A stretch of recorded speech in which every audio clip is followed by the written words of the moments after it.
ขอนอบน้อมแด่พระผู้มีพระภาคเจ้าพระองค์นั้นซึ่งเป็นผู้ไกลจากกิเลสตรัสรู้ชอบได้โดยพระองค์เองสวัสดีครับท่านผู้ฟังที่เคารพครับท่านผู้ฟังกำลังรับฟังรายการพระไตรปิฎกลอยฟ้ามีเสนอกับท่านผู้ฟังทุกวันพุธตั้งแต่เวลา 18 นาฬิกาถึง 19 นาฬิกาดำเนินรายการโดยกระผมพลเอกธนัทเดชะมีอาจารย์สุรภาเดชะเป็นผู้ร่วมรายการวันนี้เราได้นำพระไตรปิฎกฉบับมมร.เล่มที่ 18 มาศึกษากันในพระสูตรที่ชื่อว่ามหาหัตถิปโทปมสูตรพระสูตรนี้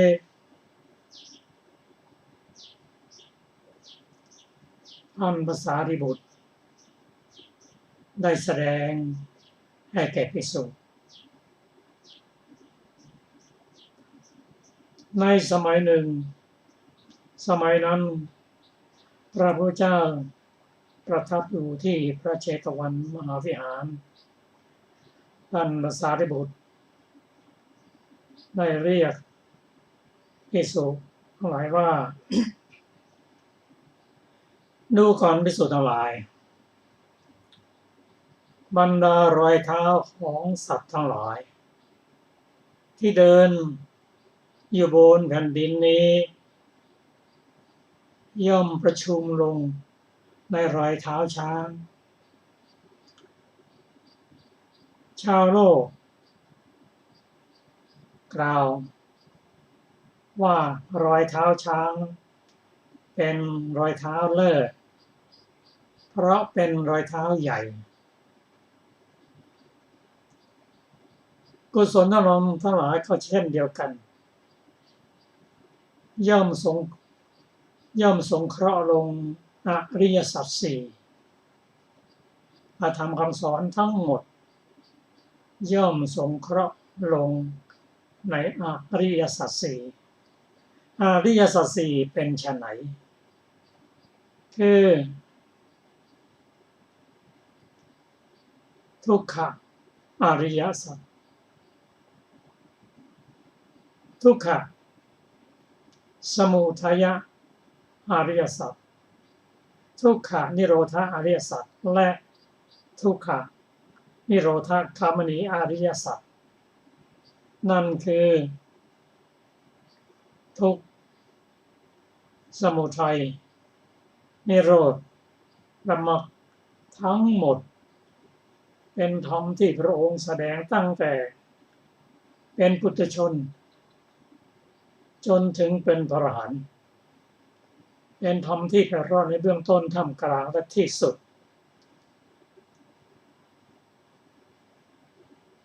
ซึ่งท่านพระสารีบุตรได้กล่าวต่อไปว่าภิกษุทั้งหลายทุกขอริยสัจเป็นไฉนพระสูตรนี้พระองค์ท่านพระสารีบุตรเน้นไปในเรื่องทุกขอริยสัจเป็นไฉนการเกิดเป็นทุกข์การแก่เป็นทุกข์และความตายก็เป็นทุกข์ความเศร้าโศกร่ำไรความทุกข์กายความทุกข์ใจความคับแค้นใจก็เป็นทุกข์ปรารถนาอยากจะได้สิ่งใดไม่ได้สิ่งนั้นนั่นก็เป็นทุกข์สรุปแล้วอุปทานขันธ์ห้าเป็นตัวทุกข์อุปทานขันธ์ห้าเป็นไฉนอุปทานคือความยึดมั่น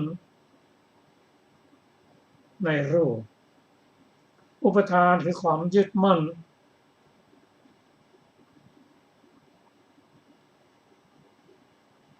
ในเวทนา อุปทานคือความยึดมั่นคือสังขารและอุปทานคือความยึดมั่นคือวิญญาณความยึดมั่น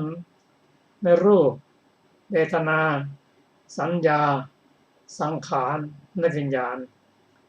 ยึดมั่นอย่างไรอุปทานนั้นมีความยึดมั่นเป็นลักษณะมีความไม่ยอมปล่อยเป็นกิจมีตัณหาและทิฏฐิที่มีกำลังเป็นอาการปรากฏของบัณฑิตทั้งหลายมี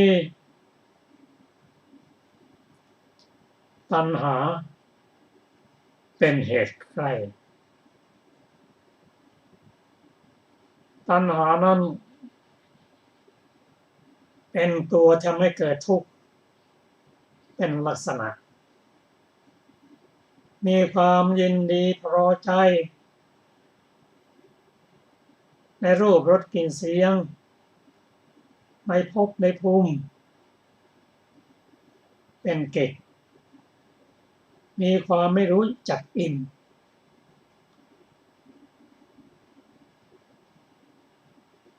เป็นผล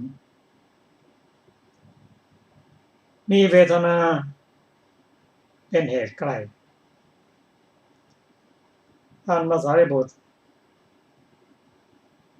กล่าวว่า อุปทานคือความยึดมั่นในรูปนั้นเป็นไฉน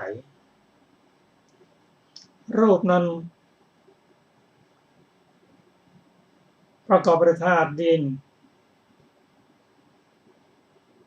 ธาตุน้ำธาตุไฟและธาตุลมหรือปฐวีอาโปเตโชและวายโยปฐวีคือธาตุดินนั้นเป็นไฉนปฐวีธาตุดินนั้นในภายในก็มีในภายนอกก็มีปฐวีที่เป็นไปภายในนั้นคืออุปาทินกะรูปที่ อาศัยอยู่ในตนมีลักษณะแข็งแข็ง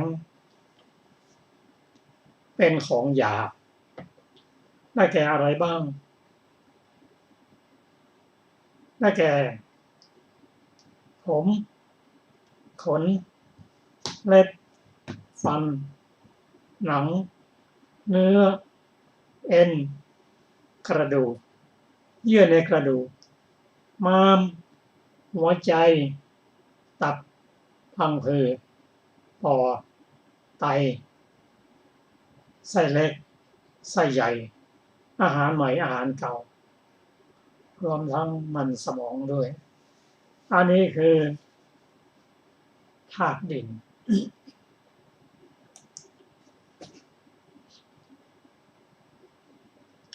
ปฐวีที่เป็นในภายนอกนั้นได้แก่สิ่งที่แข็งแข็งสัมผัสได้แต่ไม่มีวิญญาณครองได้แก่อะไรมั่งโต๊ะดินภูเขาก็ธาตุดินทั้งภายในและภายนอกก็เป็นธาตุดินทั้งหมดตอนนี้ท่านเน้นว่าร่างกายของเราที่มีลักษณะแข็งแข็งเป็นของหยาบนั้นดังที่กล่าวมาแล้วมีผมขนเล็บฟันหนังเป็นต้นนั้นกับธาตุดินภายนอกนั้นเหมือนกันหมด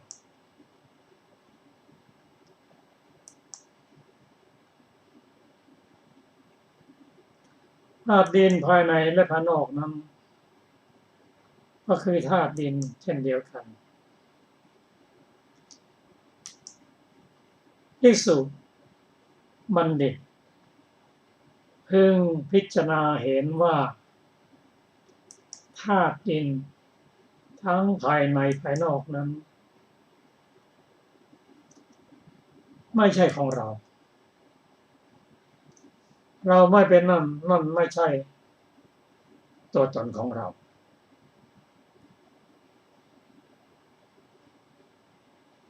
ร่างกายเป็นธาตุดินนั้นประกอบด้วยธาตุดินนั้นที่เรียกธาตุดินนั้นประกอบด้วยธาตุดินเป็นส่วนใหญ่ก็มีธาตุน้ำธาตุไฟธาตุลมผสมอยู่ด้วยถ้าอันไหนมากส่วนนั้นก็เป็นประธานเพราะฉะนั้นจะเป็นดินน้ำไฟลมก็มีส่วนประกอบของธาตุดินธาตุน้ำธาตุไฟธาตุลมทั้งสิ้นว่าส่วนไหนที่เป็นประธานเป็นใหญ่ก็เรียกว่านั้นเป็นธาตุดิน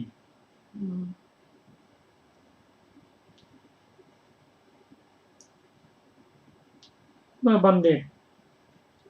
พิจารณาเห็นว่าธาตุดินนั้นไม่ใช่ของเราเราไม่เป็นธาตุดินธาตุดินไม่ใช่เป็นตัวตนของเราส่วนขยายนั้นมีในพระสูตรอื่นว่าธาตุดินที่ไม่ใช่ของเรานั้นคืออย่างไรถ้าไม่ใช่ของเราไม่เที่ยงเป็นทุกข์สิ่งใดไม่เที่ยงสิ่งนั้นเป็นทุกข์ควรหรือจะตามเห็นว่าสิ่งนั้นเป็นของเราเมื่อพิจารณาเห็นอย่างนี้แล้วก็จะเบื่อหน่ายคลายกำหนัดในธาตุดินเบื่อหน่ายคลายกำหนัดในผมขนเล็บฟันหนังเป็นต้นพระสูตรนี้จะเห็นว่าท่านพระสารีบุตรพยายามให้เราเห็นว่าธาตุดินภายในภายนอกนั้นอย่างเดียวกันเหมือนกันมีความแปรปรวนอย่างเดียวกันก็สมัยใดที่ธาตุดินภายนอกมีการเปลี่ยนแปลงสลายไปซึ่งดังนี้เราเห็นชัดเจนขึ้นการเวลาย่อมพิสูจน์ธรรมะของพระองค์ธาตุดินเลื่อนไหวแผ่นดินไหวแผ่นดินเลื่อนแผ่นดินยุบเป็นต้นก็ฉะไหนเล่าธาตุดินมันเป็นภายในที่เราไปยึดมั่นถือมั่นว่าเป็นของเรานั้นเป็นสิ่งเล็กน้อยทำไมจะแปรเปลี่ยนไปไม่ได้สลายไปไม่ได้เมื่อพิสูจน์เห็นว่านั่นไม่ใช่ของเราเราไม่ใช่เป็นนั่นไม่ใช่เป็นตัวตนของเราตัณหาทิฏฐิมานะที่ไปยึดมันก็จะคลายลงหมดลงและเมื่อนั้นผู้ใดไปทำร้ายธาตุดินจะเป็นการทำร้ายด้วยอาวุธหรืออะไรก็ตามให้เกิดการเจ็บการปวดเรียกว่าทุกขเวทนาเกิดขึ้นเมื่อพิสูจน์เห็นอย่างนี้แล้วท่านก็รู้ว่าเวทนาทุกขเวทนาที่เกิดขึ้นนั้นย่อมมีเหตุมีผลไม่ได้เกิดขึ้นลอยๆทุกขเวทนามีผัสสะเป็นเหตุผัสสะเป็นปัจจัยให้เกิดเวทนาแม้ผัสสะ ก็ไม่เที่ยงผัสสะประกอบด้วยธรรมอะไรมั่งประกอบด้วยวัตถุอารมณ์และวิญญาณวัตถุคือธาตุดินนั้นก็ไม่เที่ยงอารมณ์ก็ไม่เที่ยงและวิญญาณจะเที่ยงมาจากไหนเมื่อผัสสะไม่เที่ยงเวทนาก็ไม่เที่ยง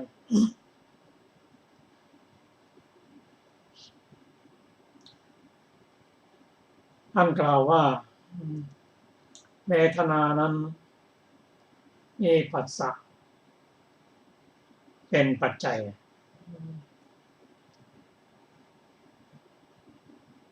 และเวทนาที่เกิดขึ้นนั้นไม่เที่ยง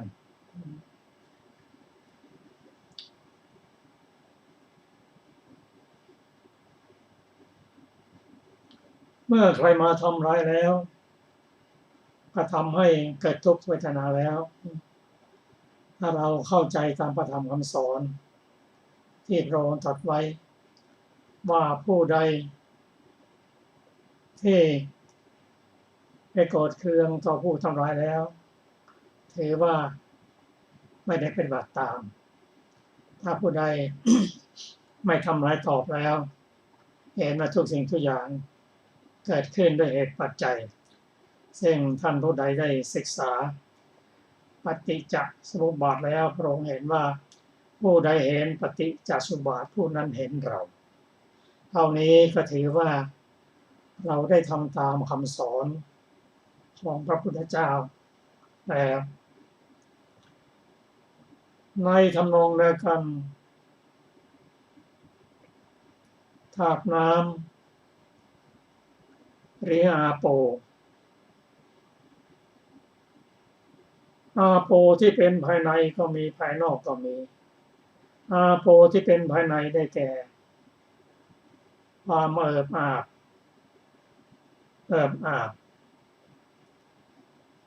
เป็นอุปทานทินกะรูปภายในได้แก่น้ำดีน้ำเสลดน้ำเหลืองน้ำเลือดน้ำเหงื่อมันข้นน้ำตาเปรี้ยวมัน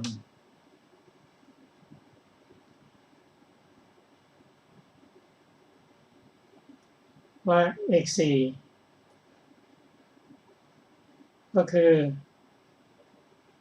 น้ำมูกน้ำลาย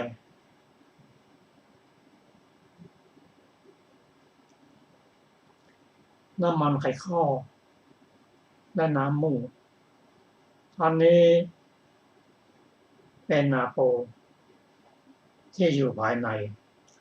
อาโปที่อยู่ภายนอกมีลักษณะเอิบอาบได้แก่น้ำแม่น้ำลำธารต่างๆก็ถือว่าเป็นอาโปเช่นเดียวกันภิกษุพึงพิจารณาเห็นว่าอาโปทั้งภายในและภายนอกเหมือนกันเมื่อใดแลอาโปทั้งภายในภายนอกนั้นมีความเป็นอนิจจังทุกขังอนัตตาไม่ใช่ของเราไม่ใช่เราไม่ใช่เป็นตัวตนของเราในสมัยใดความเปลี่ยนแปลงของอาโปภายนอกเช่นน้ำท่วมพัดเอาหมู่บ้านตำบลไปก็ดีสมัยใดก็ตามอาโปในภายนอกนั้นก็มีการเปลี่ยนแปลงลดลงหมดไปเป็นธรรมดาน้ำในแม่น้ำลำธารอาจจะแห้งขอดจนไม่เหลือเลยเป็นความเปลี่ยนแปลงทำไมเล่า อาโปในภายในของเราซึ่งเราไปยึดมั่นด้วยตัณหาทิฏฐิมานะว่าจะไม่เปลี่ยนแปลงย่อมมีการเปลี่ยนแปลงเป็นธรรมดาเมื่อใดแลถ้ามีผู้ใดมาทำร้ายเกี่ยวกับอาโปเราก็จะไม่ยึดมั่นถือมั่นและความยึดมั่นถือมั่นในอาโปนั้นก็ลดลงในตำนองเดียวกันเตโชและวาโยเตโชที่มีในภายในก็มีภายนอกก็มีเตโชที่มีภายในนั้นเป็นอุปทินนกะรูปมีความอุ่นร้อนภายในร่างกายทำความอบอุ่นให้แก่ร่างกายทำความแก่ให้แก่ร่างกายใช้ย่อยอาหารและทำความเจ็บไข้ก็เป็นอาโปที่อยู่ในร่างกายในสมัยใด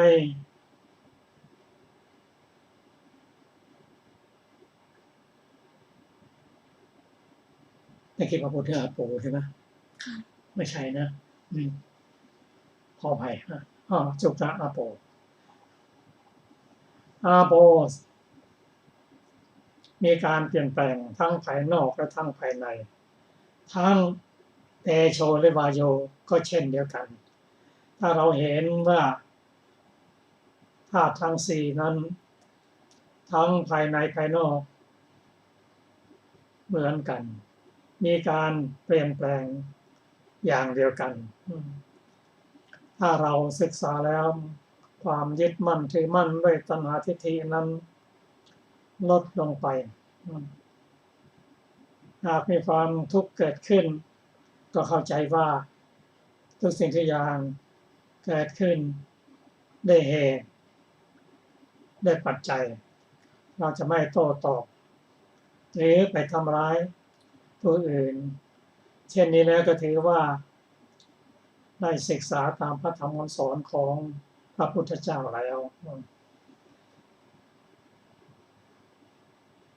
ลำดับต่อมาเราจะได้ศึกษาถึงพระธรรมคำสอนที่ท่านพระสารีบุตรได้นำมาสอนให้แก่ภิกษุเกี่ยวกับ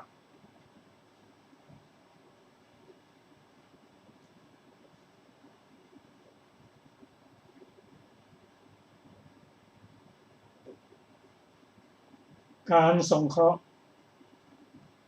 ขันธ์ทั้งห้าลงด้วยกัน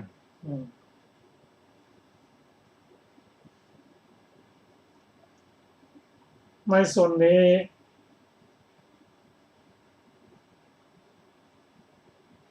ท่านพระสารีบุตรกล่าวเกริ่นให้รู้ถึงคำว่ารูปท่านกล่าวว่า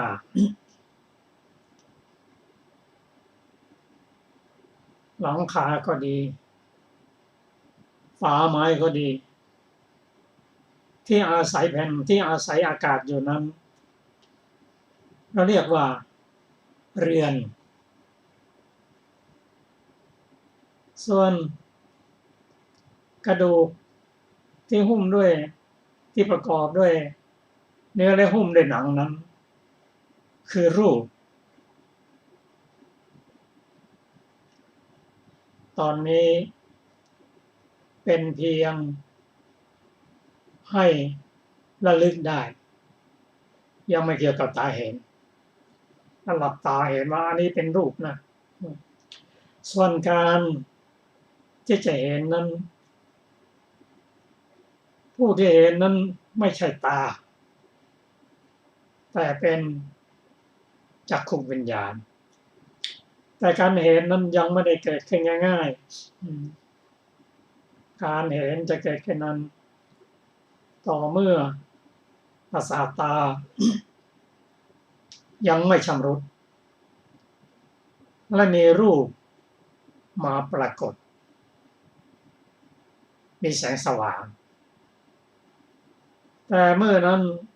หากไม่มนสิการรูปก็จะไม่ปรากฏวิญญาณก็จะไม่ปรากฏ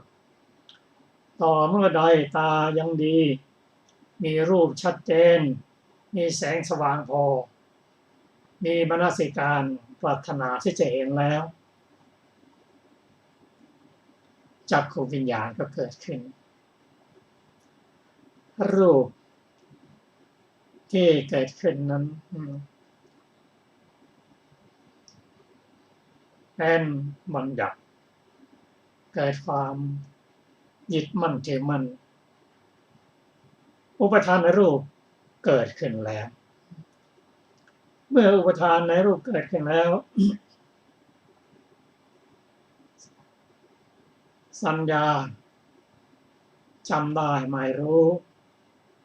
ทำเครื่องหมายไว้แล้วก็จำรูปในเครื่องหมายไว้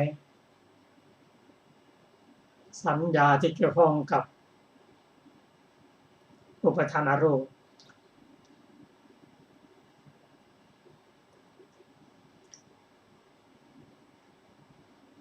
ก็มีการ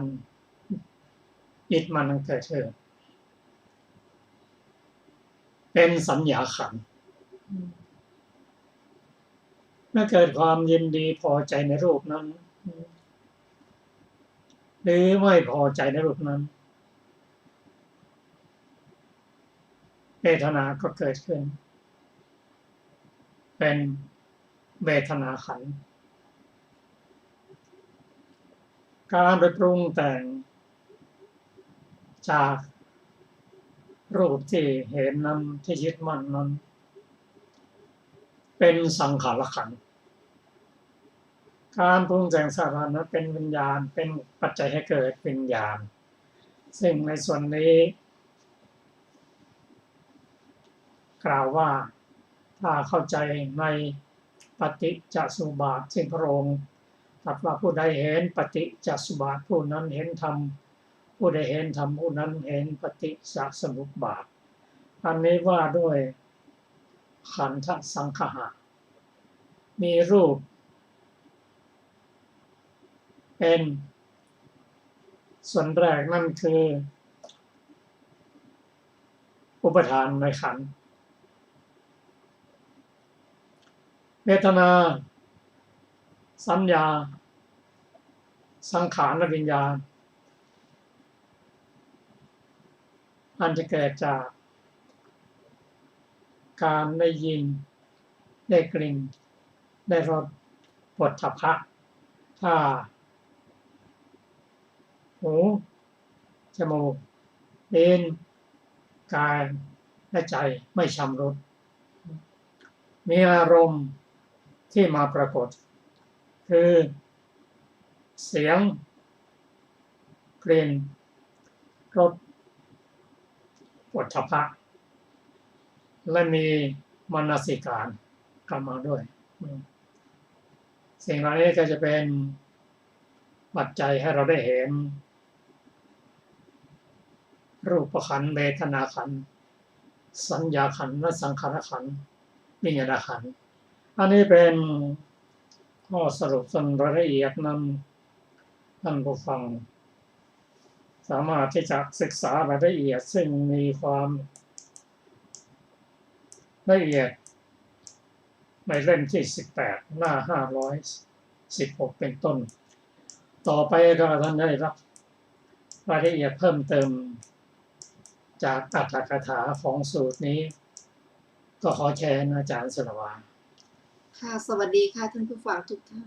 อรรถกถาของมหาหัตถิปโทปมาสูตรมีดังต่อไปนี้เริ่มต้นว่าข้าพเจ้าได้ฟังมาแล้วอย่างนี้พึงทราบวินิจฉัยในมหาหัตถิปโทปมาสูตรนั้นบทว่าชังคลานังแปลว่าผู้สัญจรไปบนแผ่นดินบทว่าปานานังได้แก่สัตว์มีเท้าและสัตว์ไม่มีเท้า บทว่าปทะชาตานิแปลว่ารอยเท้าทั้งหลายบทว่าสโมทานังคัจฉันติได้แก่ถึงการรวมลงคือใส่ลงบทว่าอัคคมัคขายติแปลว่าท่านกล่าวว่าประเสริฐบทว่ายะทิทางมหันตเตนะความว่าท่านกล่าวว่าเลิศเพราะเป็นรอยเท้าใหญ่อธิบายว่าไม่ใช่ใหญ่โดยคุณบทว่าเยเกจิกุศลธรรมาได้แก่กุศลธรรมไม่ว่าโลกิยะหรือโลกุตระเหล่าใดเหล่าหนึ่งสังคหะในคำว่าสังคหะคัจฉันตินี้มีสี่อย่างคือสัชชาติสังคหะหนึ่งสัญชาติสังคหะหนึ่งกริยาสังคหะหนึ่งคณะสังคหะหนึ่งบรรดาสังคหะสี่อย่างนั้นการรวบรวมตามชาติของตน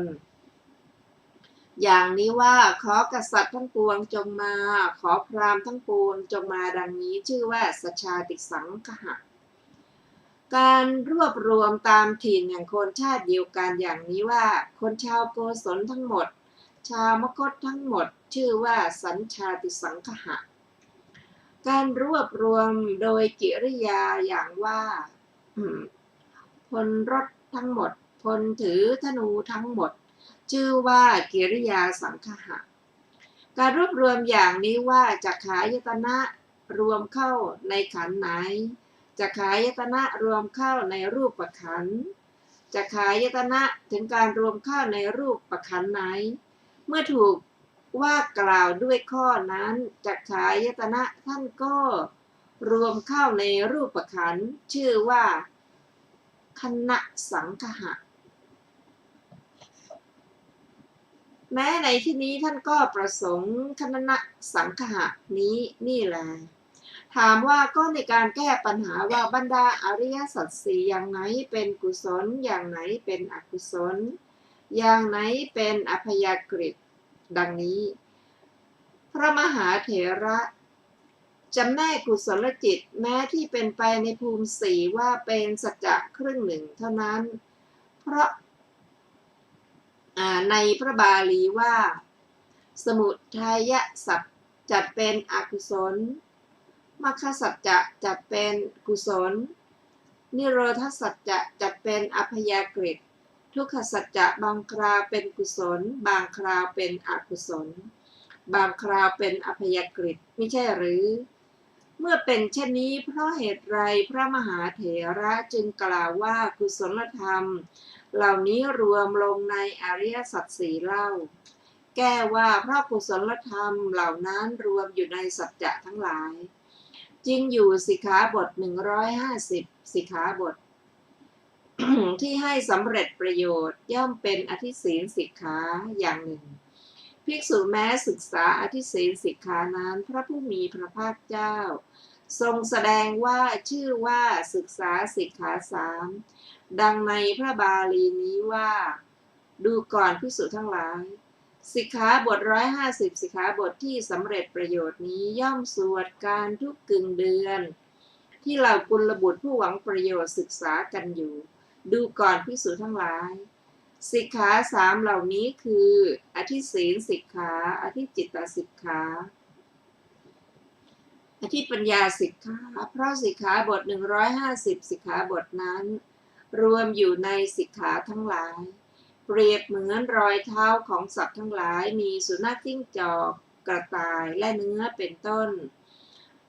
ย่อมลงในส่วนหนึ่งก็ดีย่อมลงในส่วน2 3 4ก็ดีชื่อว่าใน4ส่วนแห่งรอยเท้าช้างเชือกหนึ่ง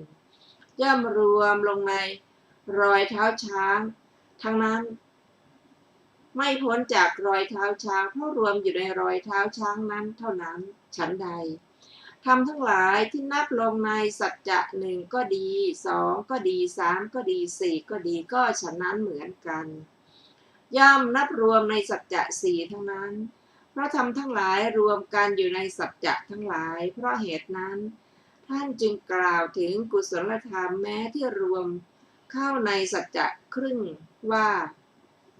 ธรรมเหล่านั้นทั้งหมดย่อมรวมลงในอริยสัจสี่ คำที่ควรกล่าวในบทอุเทศว่าทุกเขอริยสัจเจเป็นต้นและในบทนิเทศว่าชาติปิทุกขาเป็นต้นทั้งหมดได้กล่าวไว้แล้วในวิสุทธิมรรคแต่ในที่นี้พึงทราบเฉพาะลำดับเทศนาอย่างเดียวเหมือนอย่างว่าช่างสารผู้ฉลาดได้ไม้ไผ่ที่ดีมาลำหนึ่งตัดเป็น1 ท่อนจาก4 ท่อนนั้นเว้นไว้3 ท่อนถือเอาแต่ท่อนเดียวจึงตัดเป็น5 ซีกจาก5 ซีกนั้นเว้นไว้4 ซีกถือเอาซีกเดียวและผ่าเป็น5 เสี้ยวจาก5 เสี้ยวนั้นเว้นไว้4 เสี้ยวถือเอาเสี้ยวเดียวเกลียดเป็น2คือส่วนท้องส่วนหลังเว้นส่วนหลังไว้ถือเอาแต่ส่วนท้องจากนั้นกระทำให้เป็นเครื่องสารไม้ไผ่หลากชนิดมีหีบพัดวิชนีและพัดใบตาลเป็นต้นช่างสารนั้นไม่ถูกใครกล่าวว่าไม่ใช่งานส่วนหลังอีก4 ชิ้นอีก4 ส่วนและอีก3 ส่วนแต่เขาไม่อาจใช้งานในคราวเดียวกันได้จึงจะใช้งานตามลำดับฉันใดฝ่ายพระเถระนี้ก็ฉันนั้นเหมือนกันเริ่มตั้งสุตตันตะใหญ่นี้แล้วตั้งมาติกาโดยอริยสัจสี่เหมือนช่างสารได้ไม้ไผ่ที่ดีแล้วแบ่ง4 ส่วนฉะนั้นพระเถระเว้นอริยสัจ3แล้วถือเอาทุกขสัจจะอย่างเดียวจำแนกทำให้เป็นขันธ์5 ส่วนเหมือนช่างสารเว้น3 ส่วนถือเอาส่วนหนึ่งและทำส่วนหนึ่งนั้นให้เป็น5 ส่วนแต่นั้นพระเถระเว้นอรูปขันธ์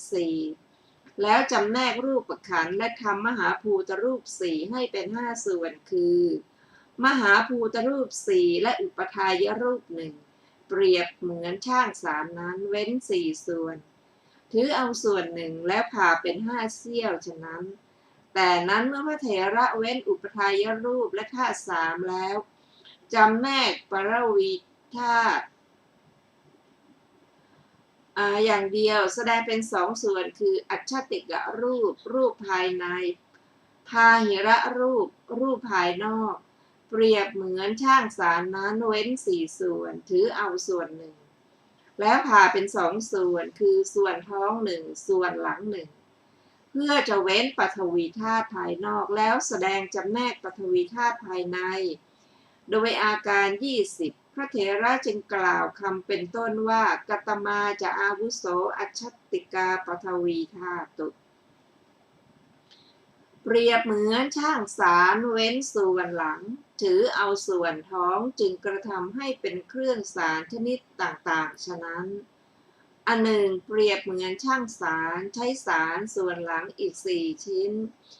อีก4 ส่วนและอีก3 ส่วนโดยลำดับแต่ไม่อาจใช้งานในคราวเดียวกันได้โดยประการชนี้ฉันใดแม้พระเถระก็ฉันนั้นจำแนกปฐวีธาตุภายนอกและอีก4 อุปทายรูปอรูปขันธ์4อริยสัจ3แล้วแสดงตามลำดับแต่ไม่อาจแสดงโดยคราวเดียวกันได้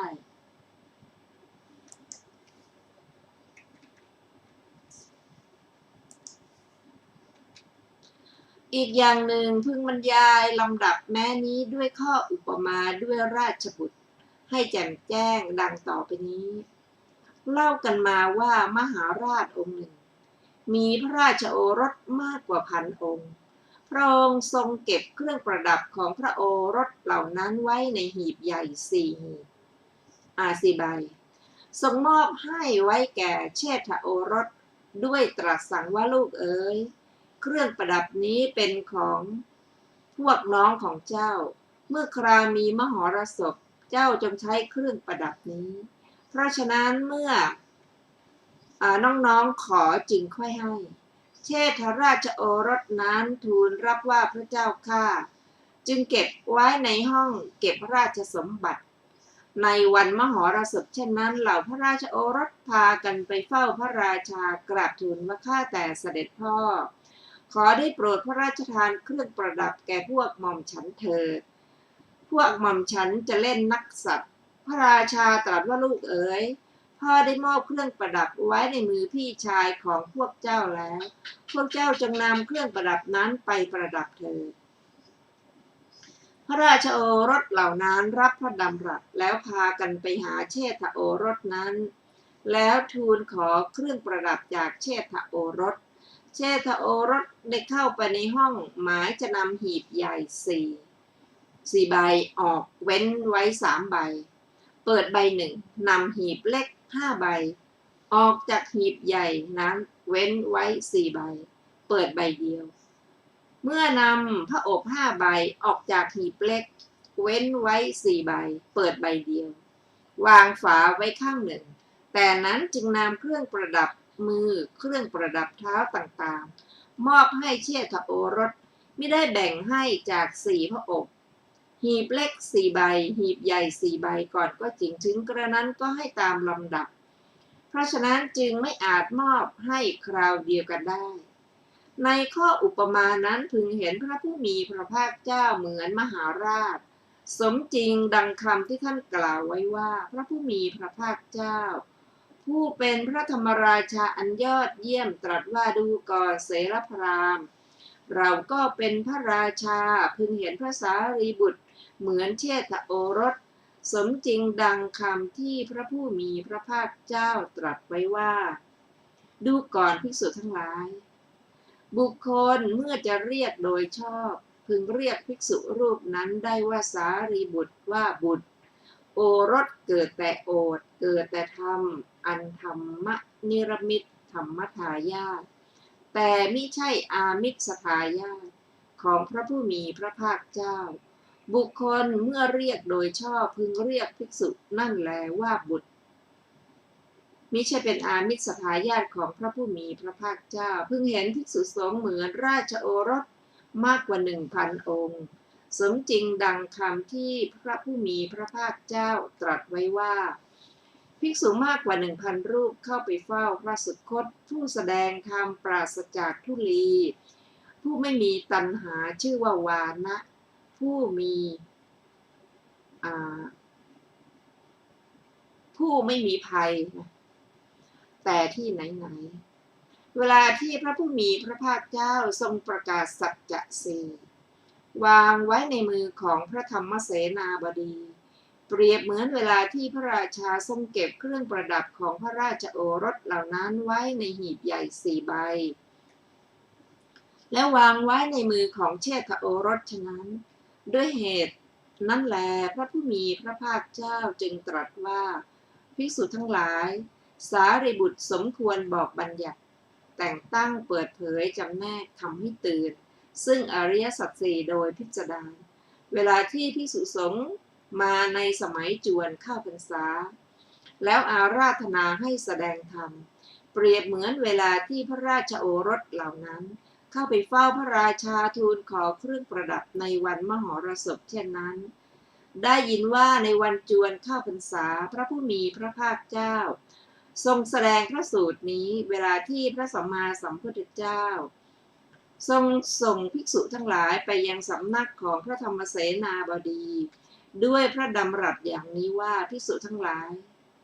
พวกเธอจงเสพจงคบสารีบุตรและโมคคัลลานะเถิดภิกษุทั้งหลายสารีบุตรและโมคคัลลานะเป็นบัณฑิตอนุเคราะห์เพื่อนสัพพมจารีเปรียบเวลาที่พระราชาตรัสว่าลูกเอ๋ยพ่อได้มอบเครื่องประดับไว้ในมือพี่ชายพวกเจ้าแล้วจงนำมาประดับเถิดเวลาที่ภิกษุทั้งหลายฟังพระดำรัสของพระศาสดาแล้วเข้าไปหาพระธรรมเสนาบดีแล้วอาราธนาให้แสดงธรรมเปรียบเหมือนเวลาที่เราพระราชโอรสฟังพระดำรัสของพระราชาแล้วไปยังสำนักของเชษฐโอรสแล้วขอเครื่องประดับฉะนั้นเวลาที่พระธรรมเสนาบดีเริ่มพระสุตตันตะนี้แล้ววางมาติกาโดยอริยสัจสี่เปรียบเหมือนเวลาที่พระเชษฐโอรสเปิดห้องและนำหีบ4 ใบวางไว้ฉะนั้นการเว้นอริยสัจ3แล้วจำแนกทุกขอริยสัจแสดงปัญจขันธ์เปรียบเหมือนการเว้นหีบ3 ใบและเปิดใบเดียวนำหีบเล็ก5 ใบออกจากหีบใบเดียวนั้นฉะนั้นการที่พระเถระเว้นอรูปขันธ์4แล้วแสดงจำแนกรูปขันธ์เดียวแสดง5 ส่วน โดยมหาภูตรูป4และอุปทายรูปหนึ่งเปรียบเหมือนเว้นหีบเล็ก4ใบเปิดใบเดียวและนำพระอบ5พระอบจากหีบเล็กใบเดียวฉะนั้นใบเดียวนั้นฉะนั้นการที่พระเถระเว้นมหาภูตรูป3และอุปทายรูปแล้วจำแนกปฐวีธาตุอย่างเดียวเว้นปฐวีธาตุภายนอกเสียเหมือนปิดไว้เพื่อจะแสดงปฐวีธาตุภายในที่มีอาการ20โดยสภาวะต่างๆจึงกล่าวคำมีอาทิว่ากัตมาจาวุโสอัจฉติกาปฐวีธาตุเปรียบเหมือนเว้นหีบ4ใบเปิดใบเดียวเว้นหีบที่ปิดไว้ข้างหนึ่งแล้วให้เครื่องประดับมือและเครื่องประดับเท้าเป็นต้นพึงทราบว่าแม้พระเถระจำแนกมหาภูตรูป3อุปาทายรูปอรูปขันธ์4อริยสัจ3แล้วแสดงตามลำดับในภายหลังเหมือนราชโอรสนั้นนำพระอบ4ใบหีบเล็ก4ใบและหีบ3ใบเหล่านั้นแล้วประทานเครื่องประดับตามลำดับในภายหลังก็คำนั้นใดท่านกล่าวไว้ว่ากัตมาจาวุโสอัจฉติกาปฐวีธาตุเป็นต้นพึงทราบวินิจฉัยในคำนั้นแม้บททั้งสองว่าอัจฉตังปัจจตังนี้ก็เป็นชื่อของธรรมชาติที่มีในตนบทว่ากักขลังแปลว่ากระด้างบทว่าคาริตังแปลว่าหยาบบทว่าอุปาทินังได้แก่ไม่ใช่มีธรรมเป็นสมุฏฐานเท่านั้นแต่เมื่อว่าโดยไม่แปลกกันคำว่าอุปาทินังนี้เป็นชื่อของรูปที่ตั้งอยู่ในสรีระจริงอยู่รูปที่ตั้งอยู่ในสรีระไม่ว่าจะเป็นอุปาทินรูปหรืออนุปาทินรูปชื่อว่าเป็นอุปาทินรูปทั้งหมดทีเดียวโดยที่ยึดถือจับต้องรูปคลำได้คือผมขนและอื่นๆจนถึงอาหารใหม่อาหารเก่าคำนี้ท่านกำหนดจำแนกไว้โดยเป็นปฐวีธาตุที่เป็นภายในสำหรับกุลบุตรผู้บำเพ็ญธาตุกรรมฐานแต่ในที่นี้คำที่ผู้ใคร่จะเริ่มมนสิการเจริญวิปัสสนายึดเอาพระอรหันต์ควรกระทำทั้งหมดได้กล่าวไว้พิสดารแล้วในวิสุทธิมรรคนั่นแหละแต่คำว่ามันสมองไม่ได้ขึ้นสู่บาลีในที่นี้แต่มันสมองแม้นั้นนำมากำหนดโดยวรรณะและสมณฐานเป็นต้นโดยนัยยะที่กล่าวแล้วในวิสุทธิมรรคจึงมนสิการว่าแม้ธาตุนี้ก็ไม่มีเจตนาเป็นอัพยากฤิว่างเปล่าเป็นของแค่นจับเป็นปฐวีธาตุเหมือนกันบทว่ายังวาปนัญญัมปินี้ท่านกล่าวเพื่อกำหนดถือเอาปฐวีธาตุที่อยู่ในส่วน3นอกนี้บทว่ายาเจวะโขปนะอัจฉติกาปฐวีธาตุความว่าปฐวีธาตุมีประการตามที่กล่าวแล้วนี้จัดเป็นปฐวีธาตุภายในบทว่ายาจะพาหิราความว่าปฐวีธาตุที่มาแล้วในวิพังค์โดยนัยยะว่าเหล็กโลหะดีบุกตะกั่วเป็นต้นจัดเป็นปฐวีธาตุภายนอกด้วยอันดับคำเพียงเท่านี้พระเถระแสดงปฐวีธาตุอันเป็นภายในโดยอาการ20โดยสภาวะต่างๆอย่างพิสดารแสดงธาตุภายนอกไว้โดยสังเขปเพราะเหตุไรเพราะในที่ใดสัตว์ทั้งหลายมีความอาลัยใคร่ปรารถนากลุ่มรุมยึดมั่นถือมั่นรุนแรงในที่นั้นพระพุทธเจ้าทั้งหลายหรือเหล่าพระพุทธสาวกจะกล่าวเรื่องอย่างพิสดารเพื่อถอนอาลัยเป็นต้นของสัตว์เหล่านั้นอันหนึ่งในที่ใดความอาลัยเป็นต้นของเหล่าสัตว์ไม่มีกำลังในที่นั้นท่านจะกล่าวโดยสังเขปเพราะไม่มีกิจที่จะต้องทำเหมือนอย่างว่าชาวนาเมื่อไถนาก็หยุดโคไว้ในที่ไถติดเพราะรากไม้และตอไม้แน่นหนาคุ้ยดินขึ้นตัดรากไม้และตอไม้ยกขึ้น ต้องกระทำความพยายามมากในที่ใดไม่มีรากไม้และตอก็ไม่ต้องพยายามมากในที่นั้นคงตีหลังโคไทยต่อไปฉันใดคำอุปมานี้ก็พึงทราบฉันนั้นบทว่าปฐวีธาตุเรเวสาความว่าก็ธาตุทั้งสองอย่างนี้มีลักษณะอย่างเดียวกันด้วยอัตถะว่าแข็งกระด้างและหยาบแม้นี้ก็จะเป็นปฐวีธาตุ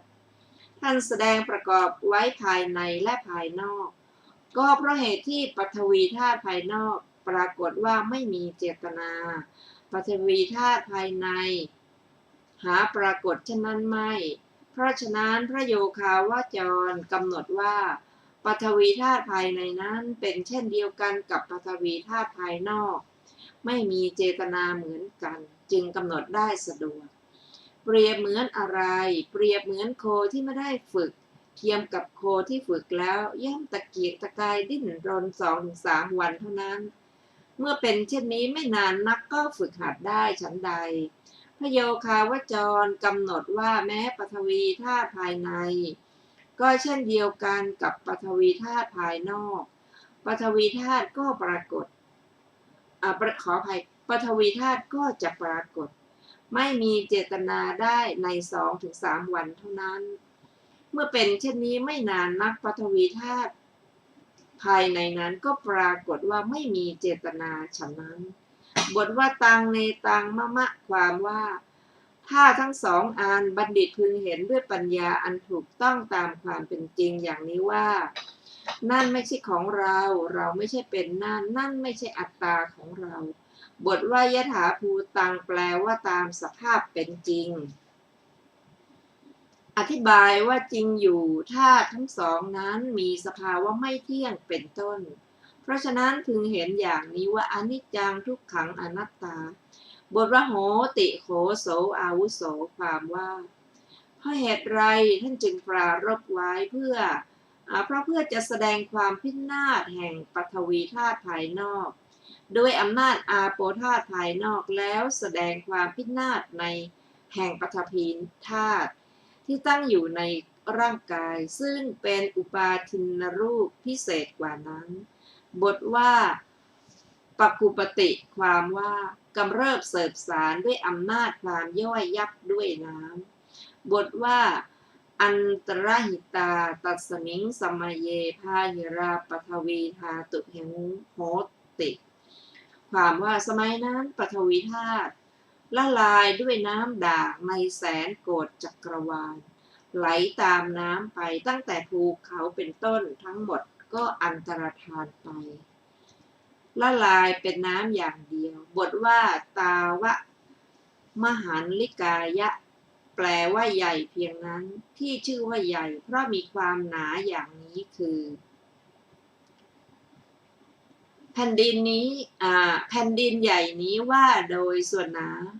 ประมาณถึง 240,000 โยชน์แต่เมื่อว่าโดยส่วนกว้างมีประมาณแสนโกฏจักรวาลด้วยประการชนี้บทว่าอนิจจตาแปลว่ามีแล้วก็ไม่มีบทว่าคยธรรมตาแปลว่ามีความสิ้นไปเป็นสภาวะบทว่าวยธรรมตาแปลว่ามีความเสื่อมไปเป็นสภาวะบทว่าวิปริณามธรรมตาแปลว่ามีการละปกติเป็นสภาวะท่านกล่าวถึงอนิจจลักษณะอย่างเดียวไว้ทุกบทด้วยประการชนี้ก็ลักษณะทั้งสามย่อมมาตามพระบาลีว่าสิ่งใดไม่เที่ยงสิ่งนั้นเป็นทุกข์สิ่งใดเป็นทุกข์สิ่งนั้นเป็นอนัตตาบทว่ามัตตัดกัสสะแปลว่าตั้งอยู่ชั่วระยะการนิดหน่อยในบทนั้นถึงทราบว่ากายนี้ดำรงอยู่ชั่วระยะการเล็กน้อยโดยอาการสองคือตั้งอยู่นิดหน่อยและมีกิจนิดหน่อยจริงอยู่กายนี้ท่านกล่าวว่าในขณะจิตที่เป็นอดีตเป็นอยู่แล้วไม่ใช่กำลังเป็นอยู่ไม่ใช่จักเป็นอยู่ในขณะจิตที่เป็นอนาคตจักเป็นอยู่ไม่ใช่กำลังเป็นอยู่ไม่ใช่เป็นอยู่แล้วในขณะจิตที่เป็นปัจจุบันกำลังเป็นอยู่ไม่ใช่เป็นอยู่แล้วไม่ใช่จักเป็นอยู่ เพื่อแสดงว่ากายนี้นี่แหละตั้งอยู่นิดหน่อยท่านจึงกล่าวคำนี้ว่าชีวิตอัตภาพและทุกสุขทั้งมวลล้วนประกอบด้วยจิตดวงเดียวขณะย่อมเป็นไปฉับพลันท่านผู้ฟังที่เคารพค่ะวันนี้รายการพระไตรปิฎกปลอยฟ้าก็ได้หมดเวลาลงแล้วขอขอบพระคุณทุกท่านที่ได้ร่วมศึกษาด้วยกันเราจะพบกันใหม่ในวันพุธหน้าเวลาเดียวกันนี้ขอมีความสุขสวัสดีเจริญธรรมยิ่งค่ะวันนี้เราก็ขอลาไปก่อนค่ะสวัสดีค่ะ